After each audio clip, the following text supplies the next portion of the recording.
Hello everyone, welcome to study IQ. Study IQ के इस video में हम करते हैं स्पोर्ट्स एंड टर्मिनोलॉजीज।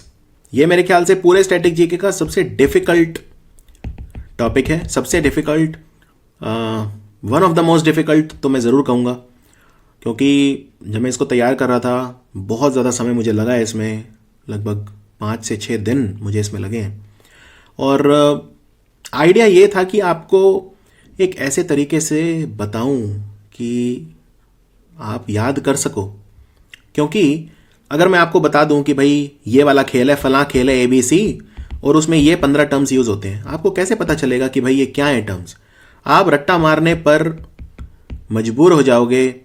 और मेरा जो पर्पज़ था वो ये था कि आपको एक अंडरस्टैंडिंग वाले वे में समझाया जाए, और वो बहुत बड़ा चैलेंज था। तो मैं बैठा, इवन मतलब कई रात इसमें लगी मेरी कि एक ऐसी प्रणाली, एक ऐसा तरीका कि आपको पता तो चले कि ये टर्म होता क्या है। तो आप देखेंगे जब ये वीडियो ख़त्म होगा, जब तक ये वीडियो ख़त्म होगा, आप देखेंगे कि मैं किसकी बात कर रहा हूँ। तो चलिए फटाफट मैं देखता हूँ, शुरू करते हैं कि कौन सा खेल है और किस खेल में कौन सी टर्म्स इस्तेमाल की जाती हैं। और हम क्रिकेट से शुरू करेंगे। तो क्रिकेट में जैसे एग्जाम में क्वेश्चन एक बार आया था कि गली शब्द का इस्तेमाल किस खेल में होता है। एक बार एग्जाम में क्वेश्चन आया था, इनफैक्ट एक बार मैंने भी अपने इंस्टाग्राम पे डाला था कि नाइट वॉचमैन ये शब्द किस खेल से संबंधित है, और आप मानेंगे नहीं 80% बच्चों ने आंसर गलत दिया था। बच्चों को यही नहीं पता था कि क्रिकेट में होता है नाइट वॉचमैन। तो मैं आपको एक एक वर्ड, एक एक टर्म समझाऊंगा, मैं बताऊंगा कि भाई ये क्या है, ये गली का मतलब क्या होता है। तो देखो, पहले ये मैं वो शब्द कवर करूंगा पहले जो हमारी फील्ड से रिलेटेड है, ठीक है, जो हमारी फील्ड से रिलेटेड है। बेसिकली गली एक पोजीशन होती है जहां पे खिलाड़ी खड़ा होता है, ठीक है।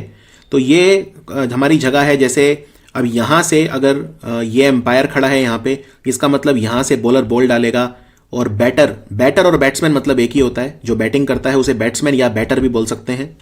तो दोनों शब्द चलते हैं, दोनों शब्द काफ़ी फ्रिक्वेंटली यूज़ किए जाते हैं। उसके अलावा बॉलर जब यहां से बॉल फेंकता है, यहां से बैटिंग पे जो उस वक्त होता है, जो बॉल को फेस करता है, उसे स्ट्राइकर बोलते हैं, और जो दूसरा बल्लेबाज जो यहां पे होता है उसे नॉन स्ट्राइकर बोलते हैं। फिर ये कुछ पोजीशन है, जैसे सिल्ली पॉइंट, ये इंपॉर्टेंट है। सिल्ली पॉइंट मतलब बिल्कुल बैट्समैन के पास एक पोजीशन होती है। फिर ये है गली, ये लेग गली है, यहाँ पे खिलाड़ी खड़ा होता है। और इसी तरह से यहाँ पे भी एक एम्पायर खड़ा होता है, यहाँ पे स्क्वायर लेग एम्पायर। और ये है शॉर्ट लेग, ये स्लिप्स होते हैं, यहाँ पे आप कितनी भी स्लिप लगा सकते हो, 1 2 3 4 5। ये यहाँ पे लेग स्लिप होती है, लेग स्लिप भी आप लगा सकते हो। पीछे विकेट कीपर खड़ा होता है जो गेंद को पकड़ता है। उसके बाद ये कुछ पोजीशन है, जैसे ये थर्ड मैन होता है, ये बैकवर्ड पॉइंट, ये कवर और ये एक्स्ट्रा कवर। फिर ये मिड ऑन और फिर ये मिड ऑफ होते हैं दो, ये मिड ऑफ है और ये मिड ऑन है। ये लॉन्ग ऑफ है और ये लॉन्ग ऑन है। ये ऑन और ऑफ क्या है? तो ये अगर हम एज्यूम कर रहे हैं कि खिलाड़ी यहाँ है, बैट्समैन यहाँ खेल रहा है, तो ये वाली जो साइड है हम इसे ऑफ साइड बोलते हैं। तो ऑफ साइड जो होता है वो फुटबॉल में भी होता है एक, लेकिन क्रिकेट में भी होता है, दोनों में होता है। और ये होता है ऑन साइड, ठीक है, ऑफ साइड ऑन साइड, इसलिए हम इसे मिड ऑफ मिड ऑन बोल रहे हैं, इसे हम लॉन्ग ऑफ लॉन्ग ऑन बोल रहे हैं। फिर यहाँ पे ये स्क्वायर लेग है, इसलिए इसे स्क्वायर लेग एम्पायर बोलते हैं। फिर ये है बैकवर्ड स्क्वायर लेग, ये है fine leg, deep fine leg. Deep लगा देते हैं, जैसे ये पॉइंट है तो ये डीप पॉइंट हो गया, ये कवर है तो ये डीप कवर हो गया, ये एक्स्ट्रा कवर है तो ये डीप एक्स्ट्रा कवर हो गया। इसी तरह से ये मिड विकेट है तो ये डीप मिड विकेट हो गई। ये जो यहाँ पे ये है काओ कॉर्नर, ये है थर्ड मैन, पीछे ये शॉर्ट थर्ड मैन है और ये पूरा प्रॉपर थर्ड मैन है। तो ये हमारे कुछ टर्म्स हैं जो क्रिकेट की जो फील्ड है उससे एसोसिएटेड है, कहाँ कहाँ पे जो पोजीशंस हैं वो लगती हैं। यहाँ पे ये भी बताना चाहूँगा, जैसे अब मान लीजिए यहाँ से बॉल फेंक रहा है तो उसे आप बोलेंगे over the wicket. Over the wicket मतलब एज्यूम करिए कि अगर कोई राइट हैंड बॉलर है तो उसके लिए ये ओवर द विकेट हो गया, और ये वाला जो है ये राउंड द विकेट हो गया। यानी वो एम्पायर के दाहिने हाथ की तरफ से जो है बॉल फेंक रहा है, अगर वो राइट हैंड बॉलर है। अगर मान लीजिए कोई लेफ्ट हैंड बॉलर है तो ये उल्टा हो जाएगा, लेफ्ट हैंड बॉलर के लिए ये वाला हो जाएगा राउंड द विकेट और ये वाला हो जाएगा ओवर द विकेट। बाकी क्रिकेट आप खेलते हैं तो इनमें से मैं मानता हूं कि 50 से 60% शब्द आपको पता होंगे। बाकी खेलों में मैं ये एक्सपेक्ट नहीं करता कि आपको शब्द पता होंगे। तो आर्म बॉल क्या होता है क्रिकेट में? आर्म बॉल होता है एक ऐसा बॉल जो कि एक स्लो बॉलर या स्पिन बॉलर फेंकता है, जिसमें कोई स्पिन नहीं होती और वो एकदम सीधा चला जाता है। यानी बल्लेबाज जो है वो सोचता है कि वो टर्न करेगी, लेकिन वो टर्न नहीं होती और वो एकदम सीधी चली जाती है, उसको बोलते हैं आर्म बॉल। फिर बॉल टेम्परिंग, आप जो बॉल होती है, बॉल के दो भाग जहां जुड़े होते हैं उसे सीम बोलते हैं, जहां धागे बंधे होते हैं उसे सीम बोलते हैं। तो जब आप उसे छेड़छाड़ करते हैं, आप धागे वगैरह निकालते हैं या आप गेंद को किसी भी तरह से उसका जो सरफेस है, सतह है, उसको खराब करते हैं जिससे आपको कोई एडवांटेज मिले, यानी कि थूक और पसीना ये अलाउड होता है गेंद पे लगाना। इसके अलावा आप कोई और अगर सब्सटेंस लगाते हैं बॉल के ऊपर, कोई और चीज़ लगाते हैं, तो ये सब बॉल टेम्परिंग के अंडर आता है। बॉल से छेड़छाड़ करना ये दंडनीय अपराध है। क्रिकेट में दंड मिलता है इसके लिए, आपको मैच फाइन लग सकता है या आप सस्पेंड भी हो सकते हैं। बीमर क्या होता है?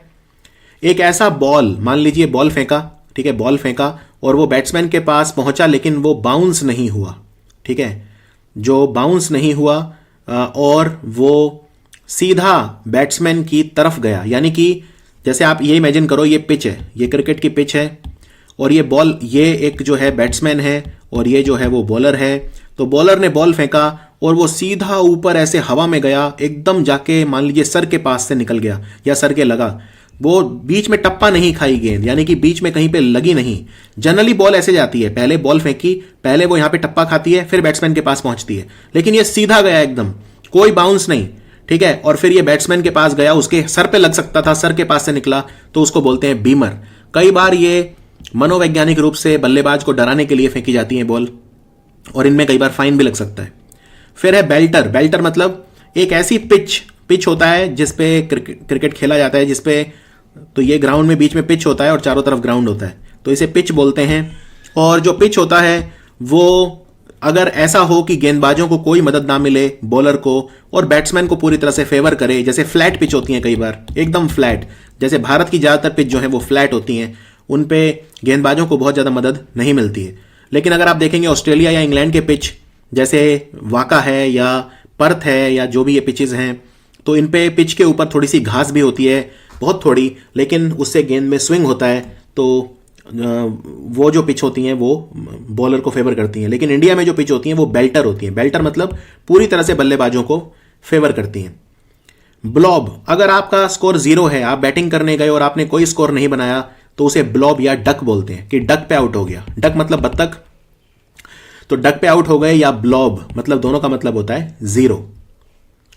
चाइना मैन एक तरह की बॉल होती है, बेसिकली एक ऐसी बॉल जो किसी लेफ्ट आर्म बॉलर ने फेंकी और वो बॉल जो है वो अंदर की तरफ आती है। जैसे फॉर एग्जांपल ये कोई पिच है और लेफ्ट आर्म बॉलर यहां से बॉल फेंक रहा है, यानी उसके लिए ये ओवर द विकेट होगा।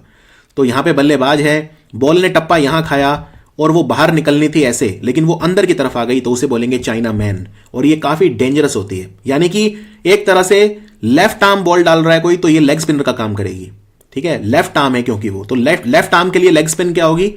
2 तरह की बॉल होती है। पहले आप एज्यूम करिए कि कोई राइट हैंड बॉलर है जो बॉल फेंक रहा है, तो वो बॉल फेंकी उसने और वो ऐसे गई, तो ये लेग स्पिन है, ये राइट हैंड बॉलर है जैसे शेन वॉर्न। लेकिन अगर वो इस तरफ जाती है तो वो ऑफ स्पिनर है, ठीक है, राइट हैंड के लिए, लेकिन लेफ्ट हैंड के लिए उल्टा हो जाएगा। तो ऑफ स्पिन और राइट और लेग स्पिन 2 तरह के बॉलर होते हैं। ऑफ स्पिनर का एग्जांपल है मुतैया मुरलीधरन, उनकी बॉल टप्पा खाने के बाद जो है वो इस तरफ निकलती थी, और शेन वॉर्न की जो बॉल है टप्पा खाने के बाद इस तरफ। तो एक लेग स्पिनर होता है और एक ऑफ स्पिनर होता है। फिर चक्कर मतलब क्या होता है? एक ऐसा खिलाड़ी जो ढंग से हाथ को घुमा के बॉल ना फेंके बल्कि वो बॉल को थ्रो करे, उसे बोलते हैं चक्कर, ठीक है। कई बार हम देसी भाषा में बोलते हैं कि भट्टा फेंकना मतलब बॉल आपने फेंक दी, आपने बॉल हाथ घुमा के नहीं फेंकी, तो गलत मानी जाती है चक्कर।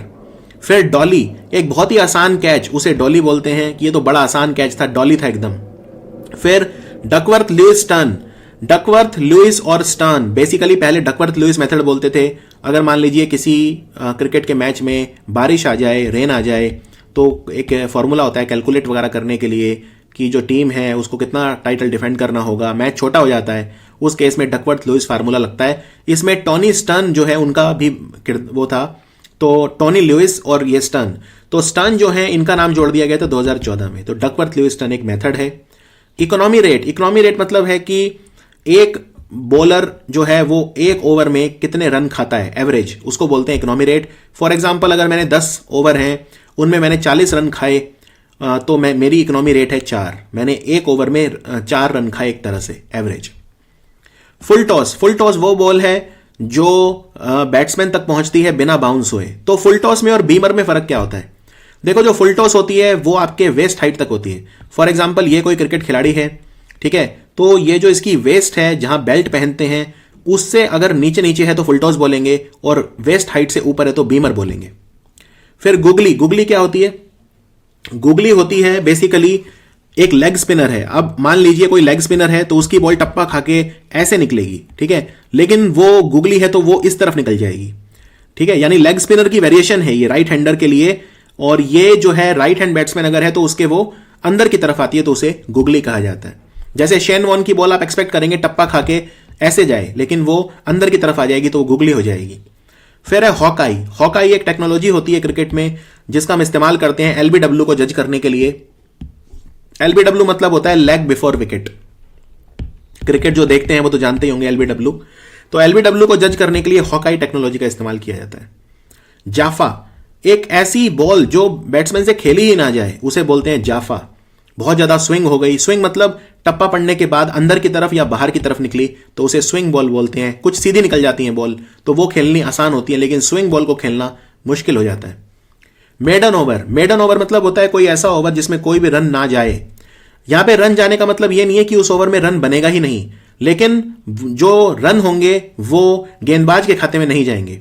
फॉर एग्जाम्पल मैंने 6 बॉल फेंकी, एक ओवर में 6 बॉल होती हैं, तो अगर आपने एक ओवर फेंका उसमें कोई भी रन बैट्समैन नहीं बना पाया तो वो मेडन ओवर है।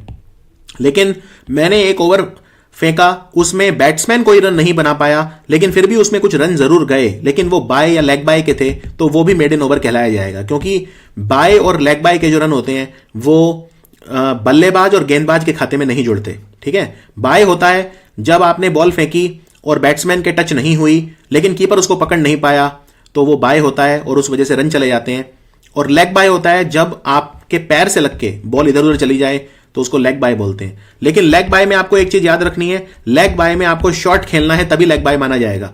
मान लीजिए किसी ने बॉल फेंकी और आप सीधे खड़े हो गए, आपने बल्ला तक नहीं घुमाया और आपके पैर से लग के बॉल चली जाती है चौके के लिए, लेकिन वो लेग बाय नहीं माना जाएगा। एम्पायर उसको फिर डेड घोषित कर देगा, ठीक है, कि वो रन नहीं माने जाएंगे। चाहे वो बॉल चौका पे चली गई लेकिन आपने क्योंकि शॉट नहीं खेला तो फिर वो लेग बाय नहीं माना जाएगा। इस बात का भी ध्यान रखना है। तो लेग बाय क्या होता है? जब एक बॉल डिफ्लेक्ट होती है पैड से लग के और बैट्समैन दौड़ता है, रन लेता है, लेकिन शॉट ऑफर होना चाहिए। फिर है मैनकेड। विनू मनकड़ एक खिलाड़ी थे, भारत के महान खिलाड़ी। तो मैनकेडिंग क्या होता है? मैनकेड उसको बोलते हैं जब ये मान लीजिए पिच है, यहां पे बॉलर है और बैट्समैन को मैं लाल रंग में बना रहा हूं, तो ये बैट्समैन यहां खड़ा है। अब यहां पे दूसरा वाला बैट्समैन खड़ा है जो नॉन स्ट्राइकर है। तो कई बार क्या होता है, मैच क्लोज होता है तो उसमें 1-1 रन की कीमत होती है। तो ये वाला जो बैट्समैन है ये पहले ही दौड़ पड़ता है कि मैं दौड़ पड़ूंगा तो जल्दी रन ले लूंगा और 2 रन ले लूंगा, 3 रन। लेकिन उसमें आप उसको ध्यान रखना है कि जब तक बॉल फेंकी ना जा चुकी हो आप क्रीज छोड़ के बाहर नहीं निकल सकते। तो यहां पे एक लाइन होती है, यहां पे लाइन होती है। तो जो यहां लाइन होती है इसको क्रीज बोलते हैं। आपका बल्ला क्रीज के अंदर होना चाहिए। अगर आप उसको छोड़ के बाहर निकल जाएंगे तो ये वाला जो बॉलर है ये यहाँ पे जो स्टंप्स होते हैं उनको गिरा के आपको आउट कर सकता है। इसे मैनकेडिंग बोलते हैं। इसका नाम विनू मनकड़ के नाम पे रखा था क्योंकि इन्होंने ऑस्ट्रेलिया के एक खिलाड़ी थे बिल ब्राउन, उनको 2 बार इस तरह से आउट किया था। तो विनू मनकड़ ने किया तो इसको अब मैनकेडिंग कहा जाता है। नाइट वॉचमैन क्या होता है? मान लीजिए दिन ढलने वाला है, जैसे 5 बजे के आसपास दिन ढल जाता है कई बार। तो टेस्ट मैच की बात हो रही है यहाँ पे। जो नाइट वॉचमैन होता है वो टेस्ट मैचेस में होता है। तो मान लीजिए दिन ढलने वाला है और आपका कोई विकेट गिर गया, मान लीजिए आपका ओपनर आउट हो गया। अब जो अगला बैट्समैन आएगा वो भी काफी अच्छा है, उसके आउट होने का लेकिन डर है। तो आप क्या करेंगे कि किसी बॉलर को भेज देंगे या किसी ऐसे खिलाड़ी को भेज देंगे जो उतना अच्छा नहीं है। उसका काम बस ये है कि जो बचे हुए 2-3 ओवर हैं दिन में उनको वो खेल जाए, जिससे आप अपने जो ज्यादा रिकॉग्नाइज बैट्समैन है उसको बचा सकें। तो ऐसा खिलाड़ी जो खुद अपनी बलि देने आता है ज्यादा अच्छे खिलाड़ी को बचाने के लिए, जब दिन ढलता है तो उसे नाइट वॉचमैन कहा जाता है। फिर ऑफ साइड मैंने आपको बता दिया। ऑफ साइड क्या होता है? अगर कोई राइट हैंडेड बैट्समैन है मान लीजिए तो उसके लिए ये वाला ऑन साइड हो गया और ये वाला ऑफ साइड हो गया। लेकिन अगर कोई लेफ्ट हैंडेड बैट्समैन है तो उसके लिए ये वाला ऑफ साइड हो गया और ये वाला ऑन साइड हो गया। तो फॉर एग्जांपल अगर मान लीजिए सौरव गांगुली हैं, यहाँ पे सौरव गांगुली खेल रहे हैं, तो सौरव गांगुली अगर इधर रन बनाएंगे तो वो ऑफ साइड हो जाएगा क्योंकि वो लेफ्ट हैंडेड बैट्समैन है। तो उसके बाद आउटसाइड एज, आउटसाइड एज मतलब बाहरी किनारा। एक जो बैट होता है तो ये हम इसको बैट मान लेते हैं कि भाई ये जो है ये एक बैट है, ठीक है। मेरी ड्राइंग बहुत अच्छी नहीं है तो आप हंसना मत, ठीक है। ये बैट है और काफ़ी लंबा होता है बैट, ये बैट है, ठीक है। अब ये बैट है और मैं इसको इस तरह से खेल रहा हूँ, तो इसमें दो किनारे हो गए, एक ये वाला किनारा हो गया और एक ये वाला किनारा जो है वो हो गया। तो अगर मेरा बैट इस तरह से है मान लीजिए, अब क्योंकि बैट वो ऐसे दिखाया नहीं जा सकता, 3D होता है, तो ये एक बैट है। अब मैं खेल रहा हूं तो मैं राइट हैंडेड बैट्समैन हूं, तो मेरा अगर ये वाला किनारा लगेगा तो ये आउटसाइड एज है और ये वाला लगेगा तो ये इनसाइड एज है। तो आउटसाइड एज और इनसाइड एज दो किनारे होते हैं, बाहरी किनारा और अंदरूनी किनारा एक बैट का। फिर पिंच हिटर, पिंच हिटर क्या होता है? कई बार हम किसी एक बॉलर को या किसी ऐसे नॉन रिकॉग्नाइज्ड बैट्समैन को भेज देते हैं कि भाई तुम जाओ और तुम्हारा काम बस ये है कि जल्दी जल्दी रन बनाओ। यानी कोई लोअर ऑर्डर बैट्समैन है जो उतना अच्छा नहीं खेलता या कोई लोअर ऑर्डर पे खेलता है, हम उसे प्रोमोट करते हैं कि तुम जल्दी जाओ और जाके रन बनाओ, तो उसे पिंच हिटर कहा जाता है, ठीक है, पिंच हिटर। फिर है प्लम्ब, प्लम्ब मतलब अगर कोई एलबीडब्ल्यू की अपील है जिसमें वो एकदम साफ एलबीडब्ल्यू आउट है तो हम कहते हैं प्लम्ब एलबीडब्ल्यू। प्लम्ब एलबीडब्ल्यू मतलब एकदम साफ साफ दिख रहा है कि आप एलबीडब्ल्यू हो। पावर प्ले, पावर प्ले क्या होता है? पावर प्ले होता है जिसमें आप जो फील्डर हैं वो आपको उसमें अंदर रखने होते हैं, ठीक है। 3 पावर प्ले होते हैं, पहला 10 ओवर का पावर प्ले होता है, फिर दूसरे और तीसरे पावर प्ले 5-5 ओवर के होते हैं जो आप किसी भी समय ले सकते हो। तो इसमें आपको जो 30 यार्ड सर्कल है, अगर मैं आपको यहां ले चलूं, मैंने आपको ग्राउंड दिखाया था, तो ये वाला जो सर्कल है ये 30 यार्ड सर्कल, इसमें आपको एक्स्ट्रा खिलाड़ी रखने होते हैं और आप इससे बाहर ज्यादा खिलाड़ी नहीं रख सकते। तो ये पावर प्ले होता है, काफी इंपॉर्टेंट होता है। पावर प्ले में बल्लेबाज जल्दी जल्दी रन बनाते हैं लेकिन आउट होने के चांस भी रहते हैं क्योंकि वो जोखिम उठाते हैं। और पावर प्ले का कंसेप्ट आईसीसी लेके आया था 2005 में। सीम, सीम क्या होता है? जहां पे गेंद के 2 भाग मिलते हैं, जो धागे लगे होते हैं, उसका जो रिज होता है उसे सीम बोलते हैं। और सीम का काफी ज्यादा इस्तेमाल सीमर यानी फास्ट बॉलर करते हैं बॉल को स्विंग करने के लिए। स्लेजिंग, स्लेजिंग मतलब होता है किसी बल्लेबाज को या किसी उसको गाली देना, गाली गलौज करना जिससे उनका ध्यान भटकाया जाए, उसको स्लेजिंग बोलते हैं। अभद्र भाषा का इस्तेमाल करना, किसी के परिवार को या किसी व्यक्ति के जो व्यक्तिगत होना उसके साथ, उसके व्यक्तिगत जीवन पर कटाक्ष करना, इस तरह की चीज करना, तो उसे स्लेजिंग कहते हैं। स्ट्राइक रेट, स्ट्राइक रेट क्या होता है? एक बल्लेबाज उसकी एवरेज निकाली जाती है कि मान लीजिए अगर 50 बॉल खेली मैंने और मैंने 40 रन बनाए तो मेरा स्ट्राइक रेट कितना हो गया? स्ट्राइक रेट 100 में निकलता है, तो 50 का मैं 100 में कन्वर्ट करूं तो इंटू 2 तो ये हो गया 100, और 40 का इंटू 2 करूं तो 80, तो मेरा स्ट्राइक रेट है 80। यानी हर 5 बॉल खेल के मैं 4 रन बना रहा हूं तो मेरा स्ट्राइक रेट हो गया 4/5 इंटू 100। इसी तरह से 40/50 इंटू 100 यानी कि 80, मेरा स्ट्राइक रेट 80 है। यानी हर 100 बॉल खेलने पर एक बल्लेबाज कितने रन बनाता है उसे बोलते हैं स्ट्राइक रेट। स्विंग, स्विंग मतलब क्या होता है? जब आप एक गेंद को हवा में ही घुमा सकते हो तो उसे स्विंग कहा जाता है, ठीक है, इसे स्विंग कहा जाता है। उसके बाद वाइड, वाइड क्या होती है?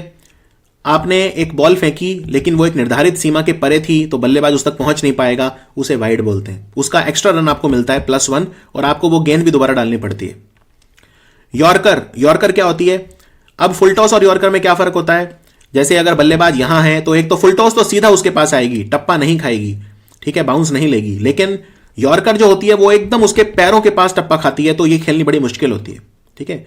बहुत ज्यादा फुल पिच डिलीवरी होती है, सीधा ऐसा जो बल्लेबाज है उसके एकदम अंगूठा, जो पैरों का अंगूठा है उसके ऊपर जाके लगती है, इतनी एकदम, ये यॉर्कर खेलनी बड़ी मुश्किल होती है।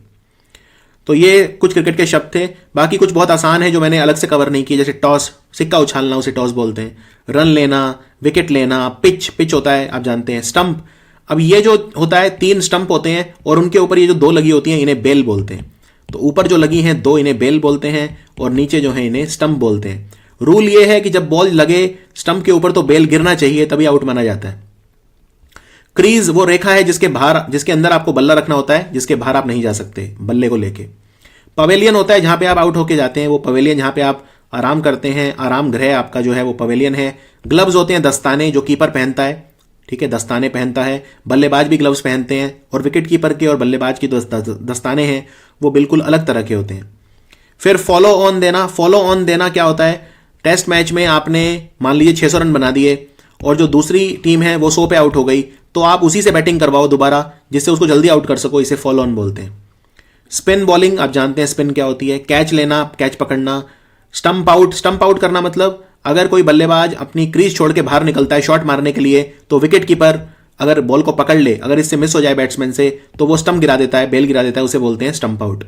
रन आउट, रन आउट आप अपनी भागते समय, रन लेते समय आप अपनी क्रीज पे ना पहुंच पाए तो उसे रन आउट बोलते हैं। हिट विकेट, हिट विकेट क्या होता है, हिट विकेट होता है जब आपने खुद ही अपना बैट, जो विकेट है, स्टंप है, इनके मार दिया। तो ये जो स्टंप है आपने बेल गिरा दी और ये बल्ला आपका इनसे टच हो गया, तो वो हिट विकेट माना जाएगा। नो बॉल, नो बॉल होती है जब गेंदबाज का पैर एक क्रीज के अंदर होना चाहिए, अगर उसके आगे चला जाता है तो नो बॉल हो जाती है। तो डेड बॉल, डेड बॉल भी आप जानते हैं क्या होती है। डेड बॉल में मान लीजिए बॉल उसके हाथ से छूट गई डालते वक्त, तो बल्लेबाज तक नहीं पहुंची, तो वो भी डेड बॉल हो जाएगी। या बिल्कुल जमीन के साथ साथ निकल के जा रही है, टप्पे नहीं खा रही, तो वो भी डेड बॉल हो जाएगी। ओवरथ्रो, ओवरथ्रो होता है कि विकेट लगी हुई है, आपने बल्लेबाज भाग रहा है, आपने उसको आउट करने के लिए विकेट पे मारने की कोशिश की, लेकिन वो पीछे जो पकड़ने वाला जो खिलाड़ी था वो नहीं पकड़ पाया, बॉल लग के चली गई इधर उधर, तो वो ओवरथ्रो है। बाय और लेग बाय हम देख चुके हैं, कवर ड्राइव हम देख चुके हैं। कवर ड्राइव एक तरह का शॉट होता है, हुक भी शॉट होता है, ग्लांस भी शॉट होता है। बस ग्लांस में ये ज्यादा ताकत नहीं लगती, आप गेंद जो है बहुत तेज है तो उसकी दिशा को मोड़ दो, उसे बोलते हैं ग्लांस। स्ट्रोक, स्ट्रोक भी वही है, स्ट्रोक लगाना। उसके बाद है शॉट, शॉट आप जानते हैं, पुल करना, पुल भी एक शॉट होता है। सिक्सर मतलब छक्का, फोर मतलब चौका, टर्न मतलब घुमाना, आपने घुमाकर शॉट मारा। बाउंसर मतलब टप्पा खा के जब बॉल ऊंची आती है उसे बोलते हैं बाउंसर। खेलना आसान नहीं होता, लेकिन ये फर्क इसमें ये होता है, ये टप्पा खाती है, बीमर टप्पा नहीं खाती, बाउंसर टप्पा खा के फिर उठती है। हैट्रिक लेना मतलब 3 लगातार गेंदों में 3 विकेट को ले लेना, उसे हैट्रिक बोलते हैं। Round the wicket, over the wicket हम देख चुके हैं। सीमर मतलब फास्ट बॉलर जो सीम का इस्तेमाल करता है। बाउंड्री मतलब जो क्रॉस करने पे चौका या छक्का होता है। और रनर मतलब, रनर कई बार नॉन स्ट्राइकर को भी बोल देते हैं, वरना एक खिलाड़ी अगर मान लो चोटिल है, रिटायर्ड, हर्ट है, तो अगर वो वापस आ जाता है खेलने लेकिन वो भागने में असक्षम है, तो वो एक खिलाड़ी को अपना रनर बना सकता है। अब हम बात करते हैं दूसरे खेल की, जो है गोल्फ। अमीरों का खेल है, काफ़ी अमीर लोग खेलते हैं। गोल्फ के जो ये क्लब आता है, जिसे क्लब बोलते हैं, जिससे हिट करते हैं, मतलब आपको पहले मैं एक आसान भाषा में समझाता हूँ गोल्फ होता क्या है। ठीक है, एक डंडी होती है, अभी टेक्निकल वर्ड बाद में बताऊंगा, पहले आप ये देखो। एक डंडी होती है, डंडी। इस डंडी से आपको एक बॉल, गोल्फ की जो बॉल होती है, दूर से मार के और एक छेद तक ले जानी होती है। ये आपका जो छेद है, गंतव्य है, इस छेद में आपको बॉल गिरानी है, इस होल में गिरानी है। ऑब्वियसली अब आप एक बार में तो नहीं गिरा सकते, ऐसा तो नहीं होगा आपने बॉल मारी यहां से और वो सीधी उड़ती हुई यहां से इस छेद में आके गिर गई, ऐसा कभी नहीं होता। तो गोल्फ में हम क्या करते हैं, हम डिफाइन करते हैं सबसे पहले कि भाई हमारी आशा क्या है, जिसको पार बोलते हैं। पार, पार मतलब अब जैसे ये है, ये मैंने कैलकुलेट कर लिया कि 5 बार में ये बॉल जो है वो जानी चाहिए, यानी 5 जो है वो इसका पार है। पार मतलब वो होता है कि मैं आपसे आशा करता हूं कि आप 5 शॉट लेंगे टोटल, और 5 शॉट में आप जो बॉल है वो यहां तक गिरा पाएंगे। और पार कैलकुलेट अलग अलग वो होता है, अलग अलग तरीकों से कैलकुलेट होता है, लेकिन वो ऑर्गेनाइजर करते हैं और आपको बता देते हैं भाई ये पार 5 शॉट है। यानी पहली बार मान लो आपने बॉल मारी, कहीं यहां के गिरी, दूसरी बार कहीं यहां के गिरी, तीसरी बार यहां आ गई, चौथी बार कहीं यहां 5 ले आए, 5वीं बार में आप अंदर। ठीक है, ये हमारी आशा है आपसे। अब वो आप कैसे करो आपके ऊपर है। आप मान लो हो सकता है सीधी बॉल उड़ते उड़ते यहां मारो पहले, और उसके बाद आप हो सकता है 2 बार में ही 2 शॉट में ही उसे गिरा दो। तो आप कितने अच्छे खिलाड़ी हो वो डिपेंड करेगा कि आप 5 शॉट से कम में बॉल गिराते हो हॉल में या 5 से ज्यादा लेते हो। ठीक है, उसके हिसाब से आपका कैलकुलेशन होता है, उसी हिसाब से जो खिलाड़ी होते हैं, विभिन्न खिलाड़ी, उनकी स्कोर काउंट होते हैं। अब मैं इस केस में आपको बताता हूं क्या होगा। ठीक है, मैंने दे दिया आपको पार 5, यानी 5 बार में आपको जो बॉल है यहां से मार के इसमें गिरानी है। यहां से आप बॉल मारोगे, यहां तक आपको 6 तो दिखाई नहीं देगा क्योंकि ये डिस्टेंस काफी ज्यादा होता है, 200 मीटर, 300 मीटर, 400 मीटर, कई बार आधा किलोमीटर भी हो सकता है। तो आधा किलोमीटर दूर के आपको दिखाई देगा कि छेद कहां है, नहीं। तो आप क्या करोगे, उस छेद के अंदर एक झंडा डाल दोगे और वो झंडा आपको दिखाई देगा दूर से, तो उससे आपको अंदाजा हो जाएगा, उसी हिसाब से आपको शॉट मारना है। अब मैं एक्सपेक्ट कर रहा हूं आप 5 बार में ये शॉट उसमें डाल दोगे, तो मेरी एक्सपेक्टेशन है par 5। मान लो आपने पहला शॉट मारा और पहले ही शॉट में सीधी बॉल आके इसमें छेद में चली गई। ऐसा बहुत रेयर होता है ठीक है, ऐसा होता नहीं है, लेकिन मान लो हुआ है, ऐसा नहीं है कभी हुआ ही नहीं, बहुत रेयर होता है। तो इसे हम बोलेंगे एस, ACE, एस। एस जो होता है ये शब्द कई सारे खेलों में होता है, जैसे टेनिस में भी एक एस होता है। टेनिस में एस का मतलब होता है जब आपने सर्विस करी, आपकी सर्विस इतनी अच्छी थी कि दूसरा खेल ही नहीं पाया, तो आपको पॉइंट मिल गया, तो मतलब एस। लेकिन गोल्फ में एस का मतलब होता है आपने यहां से बॉल मारी सीधी और सीधी जो है वो एकदम इसमें छेद में जाके गिरी, उसको बोलते हैं एस, यानी कि par 5। ठीक है, अब देखो 5 से आप शॉट ज्यादा लोगे तो मैं बोलूंगा भाई अबव, और आप अगर कम लोगे तो मैं बोलूंगा अंडर।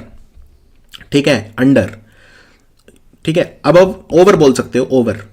मैं आपको दिखाता हूं, यहां पे हम ओवर वर्ड यूज करते हैं, ओवर और अंडर। ठीक है, अब इसमें कैसे यूज करते हैं, मान लो आपने शॉट मारा, वो कहीं यहां पे गिरा, फिर दूसरी बार आपने फिर यहां से मारा, यहां गिरा, फिर तीसरी बार यहां, चौथी बार में यहां से मारा, सीधा छेद में चली गई, यानी आपने 4 शॉट लिए।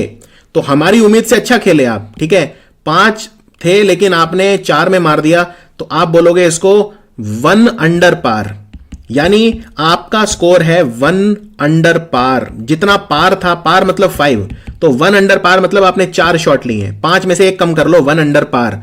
और 1 अंडर पार को हम क्या बोलते हैं, इसे बर्डी कहा जाता है, BIRDIE, बर्डी। यानी अगर आपने बर्डी मारी तो क्या आप अच्छा खेले या खराब खेले, आप अच्छा खेले, क्योंकि आपका स्कोर था 1 अंडर पार। तो 1 अंडर पार को बोलते हैं बर्डी। आपने 5 की बजाय 4 शॉट में ही गेंद पहुंचा दी। अच्छा, आपने शॉट मारा 5 की बजाय मान लो आपने 3 में ही पहुंचा दी, आपने कहीं मारा शॉट, कहीं यहां आके गिरी, फिर यहां, और फिर तीसरे में अंदर, तो यानी 5 की बजाय आपने 3 लिए, तो आप बोलोगे मेरा शॉट था 2 अंडर पार। और 2 अंडर पार को गोल्फ में बोला जाता है ईगल। ईगल मतलब बाज, EAGLE। तो 1 अंडर पार क्या होता है, बर्डी, और बर्डी से भी अच्छा है अगर आप ईगल मार दो। ईगल मारा मतलब आपने 2 शॉट कम लिए। ठीक है, अच्छा, आप इतने अद्भुत खिलाड़ी हो कि आपने 2 ही बार में जो गेंद है वो इसमें पहुंचा दी। आपने शॉट मारा, मान लो पहले उड़ता उड़ता बॉल यहां पे आई, फिर आपने झंडे के पास लानी होती है, आप कोशिश करते हो झंडे के नजदीक से नजदीक जो है वो बॉल आ जाए, उसके बाद आपने यहां से बॉल मारी सीधी अंदर, यानी आपका स्कोर कितना था, 3 अंडर पार। आपने सिर्फ 2 ही शॉट में जो है वो बॉल पहुंचा दी, तो 3 अंडर पार को हम बोलते हैं डबल ईगल। और डबल ईगल के लिए एक वर्ड और इस्तेमाल होता है, अल्बट्रॉस। अल्बट्रॉस। तो समझ में आ रहा है आपको, ये गोल्फ थोड़ा बहुत समझ में आ रहा है। देखो, इससे आसान भाषा में मैं नहीं समझा सकता, क्योंकि जो खेल आपने कभी जीवन में खेला नहीं, देखा नहीं, मैं यहां पे पहले आपको खेल समझाऊंगा, तभी तो आप टर्मिनोलॉजी समझोगे। अब एग्जाम में सीधा क्वेश्चन आ जाता है कि भाई ईगल शब्द का संबंध किस खेल से है। ईगल, बर्डी, डबल ईगल, अल्बट्रॉस, पार, इतने शब्द तो मैंने आपको यहीं ऐसे रटवा दिए। ठीक है, तो आपने डबल ईगल मारा, डबल ईगल मतलब 3 अंडर पार। आपने जितना आपसे पार की उम्मीद थी, आपने 3 शॉट कम लिए, तो 3 अंडर पार को बोलते हैं डबल ईगल या अल्बट्रॉस। और आपने अगर मान लो पहली बार में ही मतलब कर दिया काम, सीधा बॉल मारी, तो उसको बोलते हैं एस। ठीक है, एस। एस मतलब यहां पे क्या हो गया, 4 अंडर पार हो गया, एक तरह से 4 अंडर पार हो गया, तो उसे एस बोलते हैं। अब ये देखो, डिपेंड करता है कि आपने पार कितना डिफाइन करा है। ठीक है, फॉर एग्जाम्पल अगर मान लो बहुत डिफिकल्ट है कोई गोल्फ कोर्स, बहुत डिफिकल्ट है, तो वहां पे पार 5 से ज्यादा भी हो सकता है, 6 हो गया। ठीक है, 6 मतलब हम एक्सपेक्ट करते हैं कि आप 6 बार में जो है बॉल इसमें पहुंचाओगे। इससे पता चलता है जितना ज्यादा पार होगा उतना डिफिकल्ट होगा। कई गोल्फ कोर्स ऐसे भी होते हैं जहां पे पार सिर्फ 4 होता है, 5 भी नहीं होता, 4 होता है। हम एक्सपेक्ट करते हैं 4 में, और इनफैक्ट आपको बताऊं, ज्यादातर दुनिया के गोल्फ कोर्स ऐसे हैं जिनमें पार 4 होता है। ठीक है, तो आपको अगर अच्छा खेलना है तो 4 बार में तो आपको बॉल डालनी पड़ेगी। इसमें 3 में डालो कोई बात नहीं, 3 कर लो, बर्डी कर लो। 2 में डालोगे तो ईगल हो गया, 1 में डालोगे तो डबल ईगल हो गया। ठीक है, यहां पे 1 में डालोगे तो डबल ईगल हो गया, क्या ऐसा है? नहीं, इसमें डबल ईगल संभव नहीं है, क्योंकि जैसे ही आप 1 में डाल दोगे तो वो एस बन जाएगा। तो डबल ईगल होगा नहीं होगा डिपेंड करेगा par 5, मतलब par 5 तो होना चाहिए, तभी तो डबल ईगल का स्कोप रहेगा। अगर आपने पहली बार में मार दी तो यहां पे पहली बार में तो यहां पे आपका 3 अंडर पार हो गया, लेकिन 3 अंडर पार नहीं, क्योंकि यहां पे पहले में डाल दी तो एस हो गया। तो यहां पे वो आप ये नहीं कहोगे कि मेरा स्कोर 3 अंडर पार है। ठीक है, तो ये आपको कुछ समझ में आया क्या सीन है पूरा। अब इसमें देखो ग्राउंड के हिस्से कौन से होते हैं, आप नोट करो।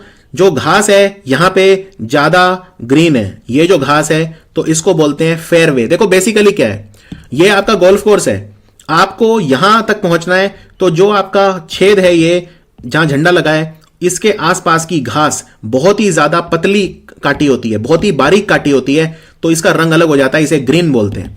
ठीक है, इसे ग्रीन बोलते हैं। फिर आप जहां से खड़े होकर मार रहे हो उसे बोलते हैं टीइंग ग्राउंड। ये टी बॉक्स है आपका, जहां से आप खड़े होकर मार रहे हो, और कई टी बॉक्स हो सकते हैं। एक ये टी बॉक्स है, एक यहां पे होगा कहीं, एक यहां पे होगा, एक यहां पे होगा, एक कहीं हो सकता है यहां हो। तो आप चूज कर लो भाई आप कहां से मारोगे, यहां से मारोगे यहां तक, यहां से मारोगे आप यहां तक, यहां से आपका क्या वो रहेगा, आप अपने हिसाब से टी अपना वो बॉक्स ले सकते हो, टीइंग ग्राउंड ले सकते हो। फिर जो ग्रीन और टी बॉक्स के बीच में जो जगह होती है ये फेयरवे है, यानी वहां तक पहुंचने का रास्ता। ये जो पूरा एरिया है जो मैं शेड कर रहा हूं, यहां पे जो घास होती है वो लंबी होती है रिलेटिवली। ठीक है, इसलिए इसका रंग है जो वो काफी डार्क है। और अगर आपने फेयरवे के बाहर मार दी कहीं यहां पे रफ में घास और लंबी होगी, और रफ में से फिर निकलना आसान नहीं होगा, क्योंकि रफ में आप बॉल मारोगे तो ये काफी रफ, नाम से पता चल रहा है रफ एरिया है, तो यहां से फिर आप ग्रीन तक ले जाने का जो आपको बहुत ज्यादा शॉट लेने पड़ेंगे, तो आपका स्कोर जो है वो ज्यादा हो जाएगा। ठीक है, अच्छा अभी तो मैंने आपको सिर्फ ये बताया कि आपका जो स्कोर है, आप मान लो पार आपका था, लेट सपोज आपका पार था 5, इसका मतलब 5 पार मतलब आपकी एक्सपेक्टेशन है कि 5 बार में आप छेद में गिरा दोगे। ठीक है, अब आपने मान लो 6 में लिया, तो इसको क्या बोलेंगे, इसको बोलते हैं बोगी, BOGEY बोगी। ठीक है, इसे बोगी बोलते हैं। और अगर आपने मान लो आपने 6 की बजाय 7 लिया, तो यानी 6 में 6 आया अगर आपका, तो बोगी मतलब 1 ओवर पार। आप अब ओवर हो गए, अंडर छोड़ो, अब आपने ज्यादा लिया, आप अच्छा नहीं खेले। 5 में आपको करना चाहिए था, आपने 6 शॉट लिए, मतलब आप 1 ओवर पार हो। 1 ओवर पार को बोगी बोलते हैं। 2 ओवर पार, आपने 7 शॉट लिए, बहुत ही खराब खेले आप, 2 ओवर पार को बोलोगे डबल बोगी। अगर आपने 8 शॉट लिए, 8 मतलब आप और खराब खेले, तो उसको आप क्या बोलोगे, उसको आप बोलोगे 3 ओवर पार। तो मैं यहां पे लिख देता हूं 3 ओवर पार। 3 ओवर पार मतलब हो गया ट्रिपल बोगी। तो अगर एग्जाम में आ गया कि भाई बोगी शब्द का संबंध किस खेल से है, तो समझ गए आप, बोगी शब्द का जो संबंध है वो गोल्फ से है। जब आप पार से ज्यादा शॉट लेते हो तो उसको बोगी बोलते हैं। अब वो डबल बोगी, ट्रिपल, वो सब डिपेंड करता है आप कितने शॉट मार रहे हो। तो ये सारी कहानी है इसमें। तो फेयरवे जो होता है ये वो रास्ता होता है जहां आप कोशिश करते हो। ज्यादातर खिलाड़ी जो है उनको ये आकलन करना होता है कि वो बॉल कहां मारेंगे। कई बार ऐसे खिलाड़ी होते हैं जो सीधा बॉल मारते हैं, तो उनका टारगेट रहता है कि ग्रीन में आके गिरे। ठीक है, लेकिन उसमें रिस्क भी ज्यादा है। ठीक है, क्योंकि अगर आप इतना महत्वाकांक्षी शॉट ले रहे हो तो फिर उसमें बॉल इधर उधर चली जाती है, और उसमें कई तरह की चीजें आती हैं। कई जगह पानी होता है तो पानी में गिर जाती है बॉल, तो उसे हम बोलते हैं वाटर हजार्ड। कई जगह वो मिट्टी के वो बना देते हैं बंकर, उनमें बॉल गिर जाती है तो उन्हें बोलते हैं सैंड बंकर बोलते हैं इन्हें, बंकर में गिर गई बॉल। तो इस तरह से कई रुकावटें होती हैं। गोल्फ खेल बहुत ही मुश्किल, बहुत ही ज्यादा मुश्किल है, इतना आसान नहीं है। तो इसमें कौन कौन से शब्द सीखे हमने सीखा टी बॉक्स या टीइंग ग्राउंड, जहां से आप शॉट मार रहे हो। जहां आपको मारना है वो है ग्रीन, और आपको फाइनली होल में पहुंचानी है, यहां पे झंडा है। फिर ये फेयरवे वो इलाका है जहां पे जिसके थ्रू आप ग्रीन तक पहुंचोगे। रफ जो इलाका है ये फेयरवे के बाहर का इलाका है, इसमें आपको टारगेट नहीं करना है, रफ में नहीं जानी चाहिए, वरना आपके सामने समस्या हो जाएगी। अब यहां पे देखो, ये एक और गोल्फ कोर्स है, लेकिन ये जो गोल्फ कोर्स है बहुत ही ज्यादा मुश्किल है, बहुत ज्यादा कठिन है ये वाला जो गोल्फ कोर्स है। और अब यहां पे देखो, कम से कम पार यहां पे 5 या 6 होगा, इससे कम नहीं होगा, क्योंकि यहां से खिलाड़ी मार रहा है और यहां झंडा लगा है, तो उसको दिखेगा भी नहीं। ये तो सामने तो है भी नहीं, ये तो ऐसे घुमावदार है, तो ये तो दिखेगा ही नहीं। तो इसमें वो क्या करेगा, इसमें ये वाला जो इलाका है ये सारा रफ है। ठीक है, ये भी रफ है, ये सब रफ है, यहां नहीं जाना। और पेड़ वेड़ भी लगे हैं खूब सारे, देखो यहां मिट्टी के बंकर भी हैं, मिट्टी, और हो सकता है पानी भी हो, तो पानी वगैरह भी यहां पे हो जाएगा। तो यहां से वो बॉल मारेगा तो कोशिश करेगा पहले यहां कहीं पहुंच जाए, यानी फेयरवे में तो आए, तो इसका फेयरवे यहां है, फिर वो कोशिश करेगा यहां कहीं आ जाए, बॉल यहां आ जाएगी, फिर उसके बाद वो कोशिश करेगा झंडे तक पहुंचने की। यानी कम से कम उसे 6-7 शॉट तो लेने पड़ेंगे, 5 से 6 तो लेने पड़ेंगे। तो इसमें जो पार होगा वो या तो 5 होगा या 6 होगा, डिपेंड करता है, वो डिपेंड करता है। ठीक है, तो ये काफी डिफिकल्ट जो है वो गोल्फ कोर्स है। फिर इसमें ये वाला जो इलाका है ये ग्रीन है, ये फेयरवे है, और ये रफ है, ये रफ है, ये रफ है। कोई डाउट यहां पे? ये टीइंग ग्राउंड है, ये टीइंग ग्राउंड है, और अगर पार 5 है तो फिर वही, अगर 6, 7, 8 स्कोर वगैरह कुछ लेता है, वो 6, 7, 8 अटेम्प्ट लेता है तो बोगी, डबल बोगी मतलब 7, बोगी मतलब 6, ट्रिपल बोगी मतलब 8, और कम लेता है मतलब अगर उसने 4 शॉट में कर दिया तो मतलब बर्डी मारा, वाह शाबाश। अगर उसने 3 शॉट में मारा, 3 शॉट में, तो आप क्या बोलेंगे भाई, ये तो हो गया ईगल। 2 में तो डबल ईगल यानी कि अल्बाट्रॉस, और 1 में मतलब एस। तो इस तरह से गोल्फ का जो खेल है वो खेला जाता है। तो पार क्या होता है?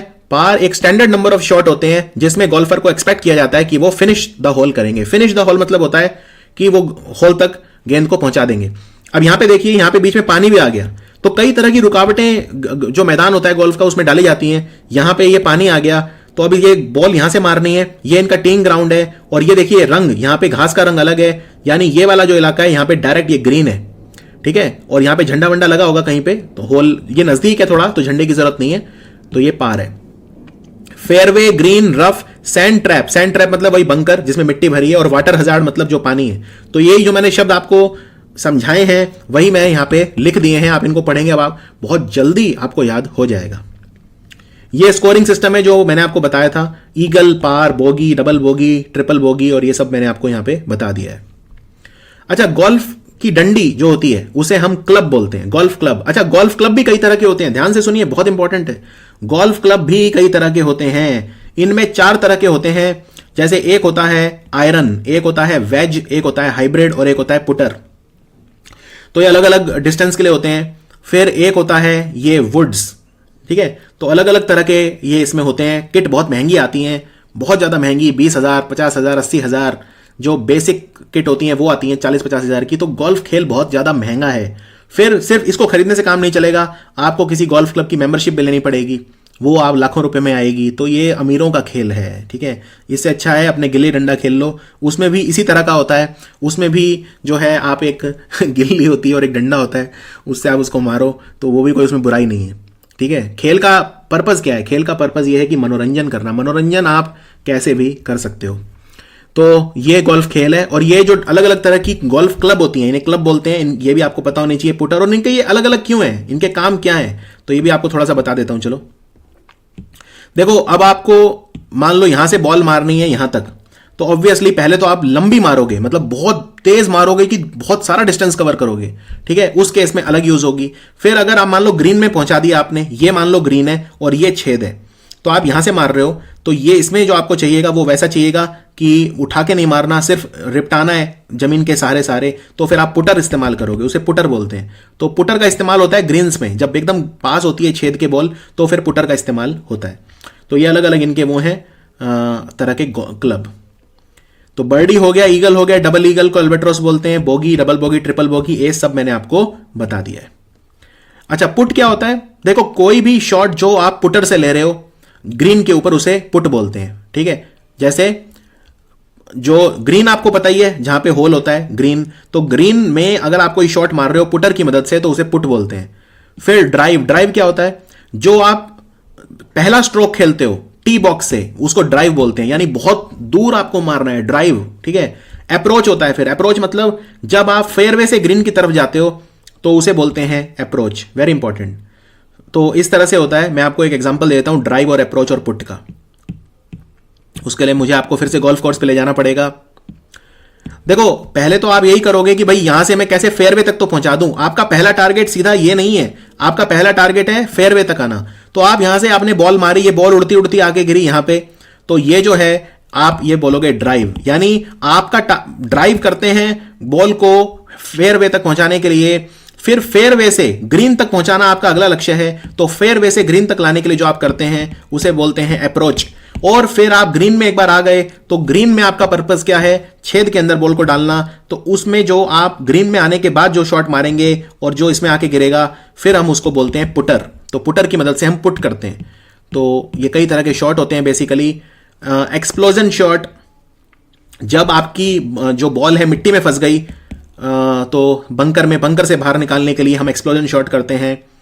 फिर उसके बाद ओवर क्लबिंग मतलब होता है कि आपने एक क्लब यूज किया, यानी जो स्टिक है वो यूज करी मारने के लिए बॉल को, और वो आपने जरूरत से ज्यादा मार दिया उसे, यानी वो पार हो गया एकदम, ठीक है, होल के भी आगे चली गई, तो वो ओवर क्लबिंग कर दिया आपने। फिर डफ, अगर आपने बहुत गंदा शॉट खेला है तो डफ बोलते हैं, और अगर उस गंदे शॉट की भरपाई के लिए जो आप शॉट खेलेंगे उसे बोलते हैं मलिगन। तो मलिगन मतलब होता है आपने कोई ऐसा शॉट खेला जो बहुत पुअर था, उसको आपने कंपनसेट करने के लिए जो शॉट खेला उसे मलिगन बोलते हैं। तो मलिगन शब्द का संबंध किस खेल से है? गोल्फ से है। तो ये गोल्फ था। आई होप मैं जस्टिस कर पाया गोल्फ के साथ, क्योंकि एक ऐसा खेल मैं आपको समझा रहा हूं जो आपने कभी नहीं खेला। चलिए अब हम आते हैं ट्रैक एंड फील्ड, एथलेटिक्स के पे आते हैं, ट्रैक एंड फील्ड पे आते हैं। अच्छा, ट्रैक और फील्ड में क्या फर्क होता है? ट्रैक मतलब ट्रैक, फील्ड मतलब फील्ड। फील्ड मतलब होता है मैदान, ठीक है, मैदान। अब ये क्या है? ये फील्ड है कि ट्रैक है? ये ट्रैक है। और ट्रैक में भी आप अपने उसमें दौड़ेंगे, बस आपका अगर ये वाला निर्धारित है तो इसमें दौड़ेंगे, इससे बाहर गए तो डिस्क्वालीफाई हो जाएंगे। इसको बोलते हैं लेन, ठीक है। तो अगर 8 खिलाड़ी हैं तो एक ट्रैक को 8 लेन में बांटा जाएगा। ये आपका ट्रैक है, 4 खिलाड़ी दौड़ रहे हैं तो आपने ये 4 लेन में बांट दिया। यहां पे नंबर 1, नंबर 2, नंबर 3, नंबर 4, ये पूरा ट्रैक है आपका, लेकिन इसको आपने 4 लेन बना दिए। अपने लेन में रहो, अपने लेन से बाहर मत दौड़ो, ठीक है। अच्छा, उसके बाद सारे शब्द देखते हैं। पहले बात करते हैं रिले रेस क्या होती है। जैसे 100 into 4 ओलंपिक में रेस होती है, 400 मीटर की रेस होती है, लेकिन 400 मीटर एक खिलाड़ी नहीं दौड़ेगा, 4 खिलाड़ी 100 मीटर दौड़ेंगे, तो वो रिले रेस है।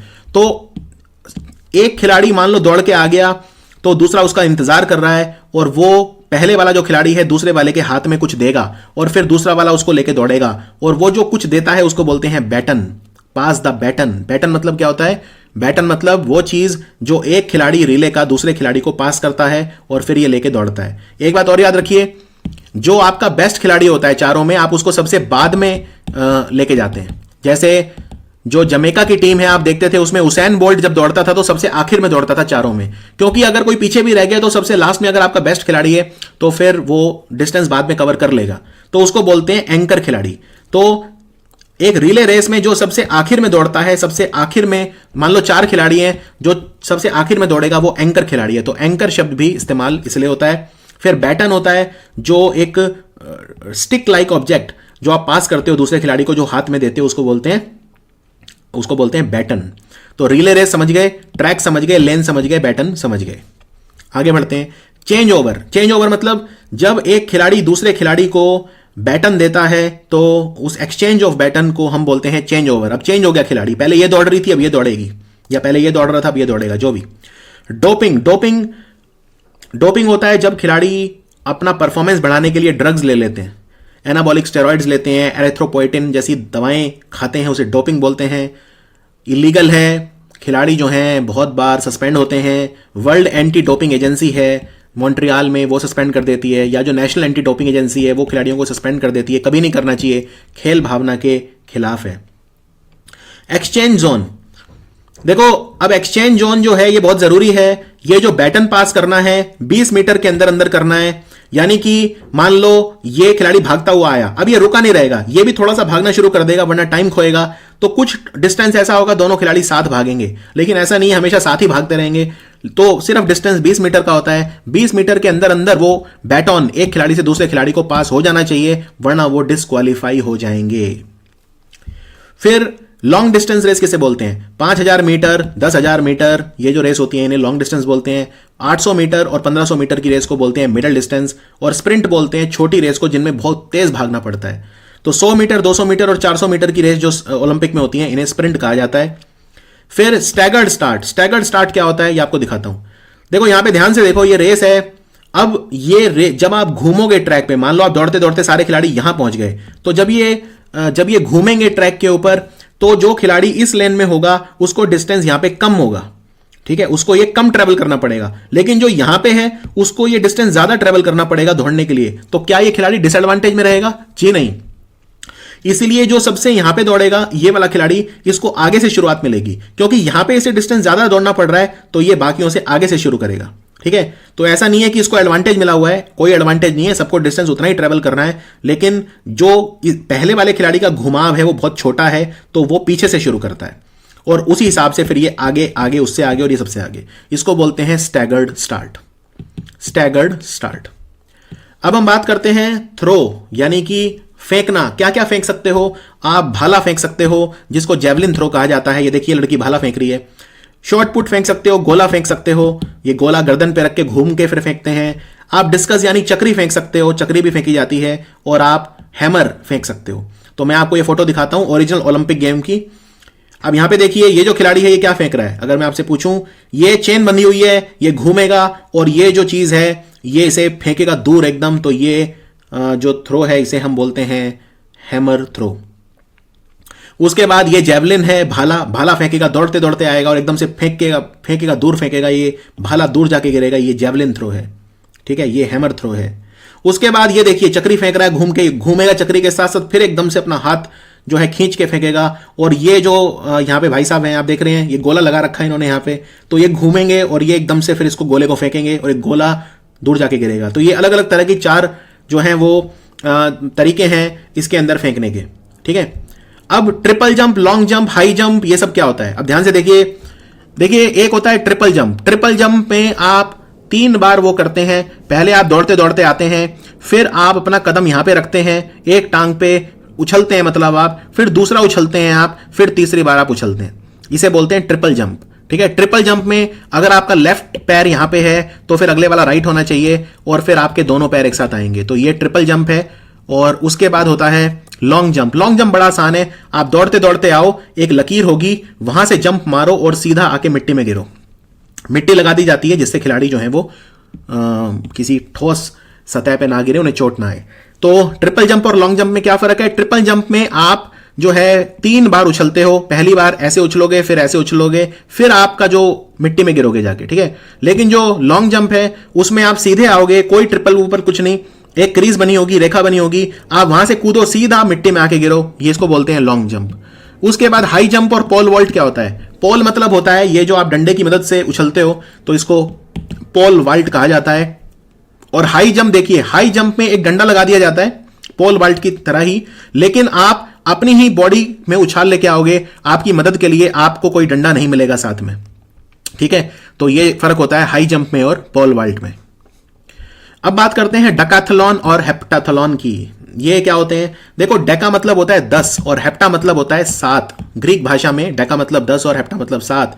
तो ये आप देख सकते हैं 10 इवेंट हैं, 10 इवेंट खेलने पड़ते हैं आपको, और हर इवेंट का आपको एक स्कोर मिलता है। बाद में आपका जो नेट स्कोर होगा ज्वाइन करके वो डेकाथलॉन में खिलाड़ी को 10 खेल खेलने पड़ते हैं। 100 metre long jump, shot put, high jump, 400 metre, 110 metre hurdle, और महिला है तो 100 metre hurdle, discus throw, pole vault, javelin और 1500 मीटर की रेस। इतनी ट्रेनिंग करनी पड़ती है, इतनी सारी प्रतिस्पर्धा करनी पड़ती है, तो सबका स्कोर ज्वाइन होता है, फिर डेकाथलॉन विनर होता है।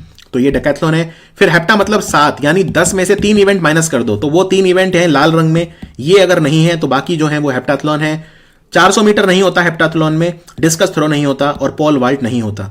ठीक है, तो वो है डेकाथलॉन और हेप्टाथलॉन। और ये डेकाथलॉन हो चाहे हेप्टाथलॉन हो, 2 दिन में पूरे करने होते हैं। तो जैसे पहले 100 मीटर की रेस होगी, फिर लॉन्ग जंप, फिर शॉर्ट पुट, फिर हाई जंप, फिर 400 मीटर रेस, ऐसे करके 10 इवेंट होते हैं डेकाथलॉन में। हेप्टाथलॉन में होते हैं 7 इवेंट। फिर ट्रैक एंड फील्ड की बात करते हैं। ट्रैक आपको पता ही है, ये ट्रैक है, ये लेन बना दी है आपने ट्रैक में, और फील्ड होता है मैदान। तो जैसे जो जंपिंग इवेंट होते हैं, उछलने वाले, ट्रिपल जंप, ये सारे जो इवेंट होते हैं, यहां पे ये कौन सा जंप कर रहा है, ये कौन सा जंप है, ये आप देख सकते हैं, ये डंडा इसने फेंक दिया यहां पे, तो ये पोल वॉल्ट है। ठीक है, ये पोल वॉल्ट है। और जंपिंग वाले इवेंट या थ्रोइंग वाले जो इवेंट होते हैं वो मैदान में होते हैं, वो ट्रैक पे नहीं होते, तो उनको फील्ड इवेंट बोलते हैं। लेकिन भागने वाले जो इवेंट होते हैं वो ट्रैक इवेंट होते हैं। फिर भागना भी कई तरह का होता है, और ये सब ओलंपिक्स में होते हैं बकायदा, ये सारी रेस होती हैं। ठीक है, तो एक तरह का भागना होता है जिसे स्टीपल चेज बोलते हैं। स्टीपल चेज क्या होता है? ये स्टीपल चेज है। स्टीपल चेज में हर्डल भी होंगे। हर्डल मतलब रुकावटें, जैसे यहां पे ये हर्डल लगा रखी हैं, उनके ऊपर से कूदना पड़ेगा, और पानी भी होगा। ठीक है, फिर हर्डल में सिर्फ हर्डल होते हैं। तो जैसे कोई खिलाड़ी भाग रहा है, तो अगर नॉर्मल रेस है तो वो सीधा भागेगा, कोई उसे रोकेगा नहीं। लेकिन हर्डल में उसके रास्ते में रुकावटें होंगी, तो ये एक रुकावट है, तो उसके ऊपर से उछलना पड़ेगा, फिर दूसरी रुकावट, फिर उस पर उछला, फिर तीसरी रुकावट, उस पर उछला, उछलते उछलते भागते दौड़ते वो पहुंचेगा। तो हर्डल बहुत मुश्किल होता है। ठीक है, फिर अगर आपने हर्डल भी लगा दिए और पानी भी दे दिया साथ में कि भाई पानी में भी भागो, तो फिर उसे बोलते हैं स्टीपल चेज। स्टीपल चेज में पानी भी होगा और हर्डल भी होगा, और हर्डल में सिर्फ हर्डल होगा। कोई डाउट? फिर होता है क्रॉस कंट्री। क्रॉस कंट्री क्या है? जब खिलाड़ियों को प्राकृतिक यानी एक नेचुरल एनवायरनमेंट में दौड़ना पड़ता है, ट्रैक नहीं है। ये देखिए खिलाड़ी दौड़ रहे हैं क्रॉस कंट्री, इसमें कोई इनको ट्रैक नहीं मिला हुआ।